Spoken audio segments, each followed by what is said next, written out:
முடியுது. இப்போ பிலிக்ஸ் ஜெரார்ட் அப்படிங்கிறவர் வந்து அவர் என்ன பண்ணுறாரு, ஒரு யூடியூப் சேனல் நடத்துகிறாரு.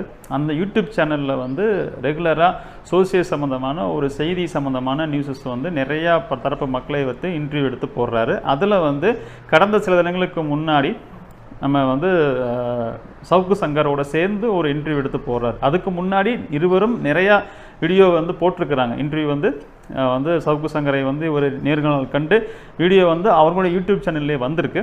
ஆனால் கடைசியாக வந்து இந்த யூடியூப் சேனலில் அந்த வீடியோ வந்து பார்த்திங்கன்னா நிறையா ஒரு பரபரப்பை வந்து ஏற்படுத்தியிருக்கு. அதில் பேசியிருக்கக்கூடிய வார்த்தைகள், அவர் சொல்லக்கூடிய பெயர், அப்புறம் சில பெண் காவலர்கள் சொல்லி சுட்டிக்காட்டி பேசுகிறது, அப்புறம் எல்லாரையுமே ஒருமையில் பேசுகிறது, இது மாதிரி அடுத்தடுத்து அந்த வீடியோ வந்து பார்த்திங்கன்னா பெரும் சர்ச்சையை கிளப்பி அது பூகம்பமாக வெடித்து சவுக்கு சங்கர் மீது பார்த்திங்கன்னா பெண் காவலர்களை அவதூறாக பேசிய அந்த அடிப்படையில் கிட்டத்தட்ட 5 வழக்கு வந்து அவர் மேலே பதியப்பட்டு